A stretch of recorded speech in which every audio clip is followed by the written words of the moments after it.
Alors, je m'appelle Gianmarco Gorni, 28 ans, chef au restaurant Goguette.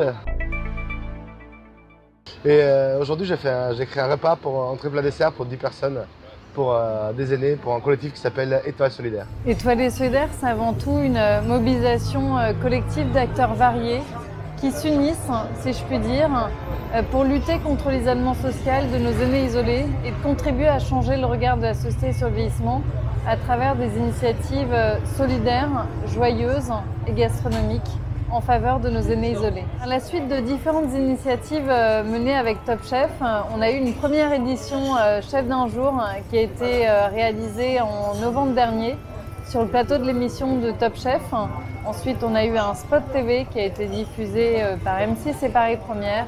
Et on s'est dit que c'était une belle occasion de remettre le couvert avec une nouvelle initiative qui s'appelait donc les Top Chefs Livrent nos aînés.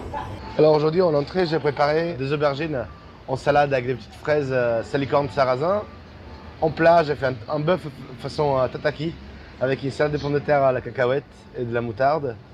Et en dessert, on a fait un crumble romarin avec une cheesecake mousseux et des nectarines. On voyage un peu avec ce menu, on va au Japon avec le tataki, on part aux États-Unis avec le cheesecake et on reste bien en France aussi pour notre aubergine en entrée avec des fraises d'Ardèche. Donc c'est un menu très simple, il n'y a pas beaucoup de préparation mais avec des produits vraiment de top qualité. On a un petit producteur qui nous fait notre fraise d'Ardèche, c'est un bœuf français, un Aubrac qui vient de Normandie. En fait de proposition de menu, le menu doit être validé par un nutritionniste, vraiment parce que l'équilibre alimentaire doit être hyper important. Dans ma vie, j'ai pas mal voyagé, je pense comme la grande partie des chefs.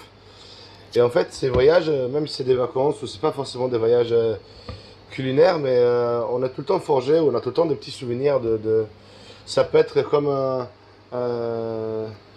petit banc, une petite mamie qui vendait des pommes, qui vendait... Moi, je me souviens, quand je suis parti en Thaïlande, il y avait un vélo. C'était mon plus grand claque culinaire à Thaïlande. C'était une petite mamie qui avait un vélo. Et elle faisait des sèches au barbecue, elle avait un barbecue sur un vélo.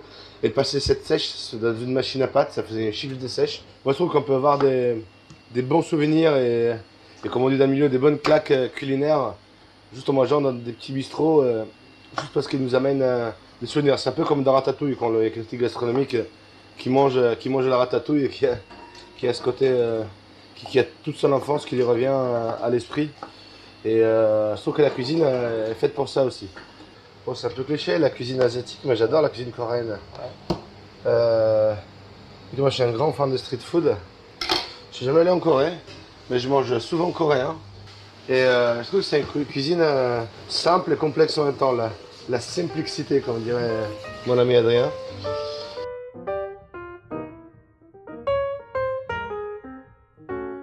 Alors après l'opération de Top Chef, oui, on a eu beaucoup de retours de nos personnes âgées qui ont été particulièrement ravies et aussi satisfaites des différents menus qui ont été concoctés par les Top Chefs. Et elles ont aussi été touchées, qu'on pense à elles, et puis aussi des petits mots qui accompagnaient les box des repas des personnes âgées. Alors aujourd'hui, il y a différentes manières de nous aider.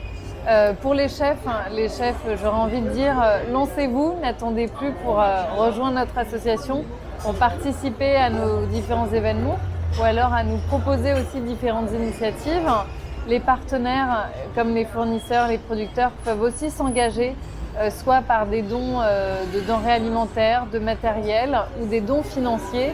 Et puis les particuliers peuvent également nous faire des dons financiers et les dons financiers qui sont défiscalisés, bien sûr.